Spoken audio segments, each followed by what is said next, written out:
How's it going, lighting industry? Jim Hutchison here with CHAUVET Professional, and this is Lighting Insights.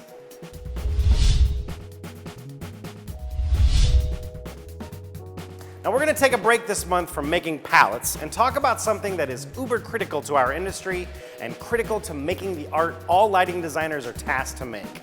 The lighting designer's professional decorum. All right, now let's have some real talk.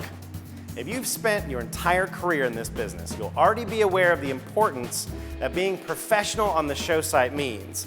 But being a professional lighting designer goes way beyond that. What exactly does professional mean with regards to lighting? Does it mean that we're all dead serious and never smile and never crack jokes at work? Of course not. But there's definitely a long list of things you can do to be professional, or at least look professional. Now we're tasked with thinking, creating, decision-making, problem-solving, and a very important task that every lighting designer I know needs to continually practice, listening. If anything, our biggest asset as lighting designers is our ability to listen, to observe, and to take notes. Whether it's at a rehearsal, during a meeting, watching a run-through, or just discussing design items with the team, we have such a massive, sometimes overwhelming job that our most valuable asset is the one that allows us to gather intelligence about the production and its many variables. So if you want to be a lighting designer, make sure you can listen very well. Now, important question. Can you be on time?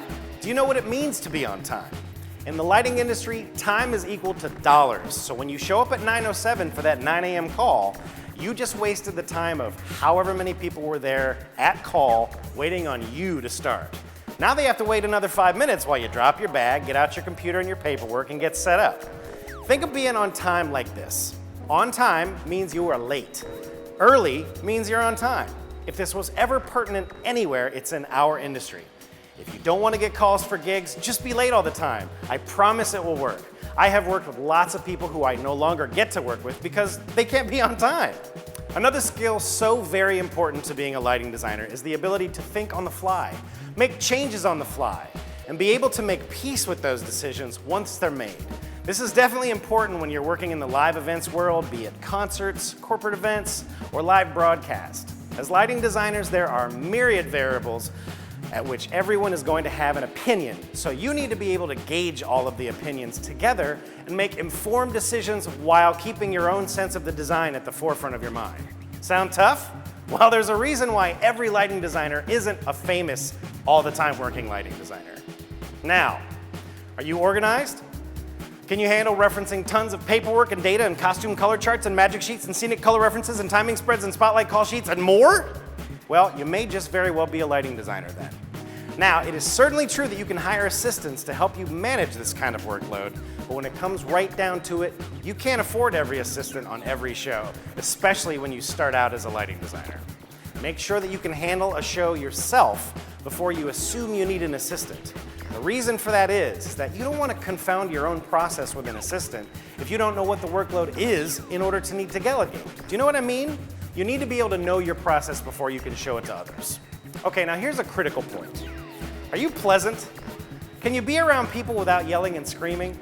Can you communicate sometimes very difficult ideas to sometimes very difficult people who are sometimes very interested and invested in being very difficult at the time? Can you remain calm while getting critical changes fed from both ears from two different people who need to be heard, all the while not launching the lighting console into the crowd? Can you be a collaborator and a lighting artist? Now, if you answered yes to all these questions, I think you've got a future in this industry.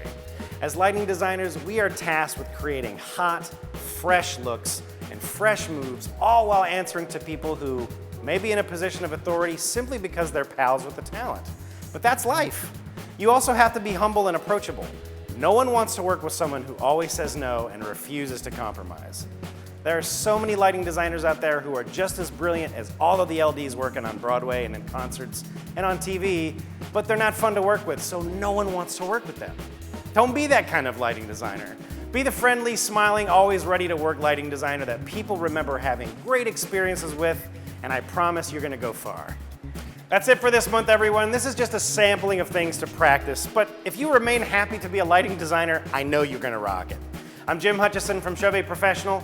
For more Lighting Insights episodes, visit lightinginsights.chauvetproblog.com. Take it easy, everybody.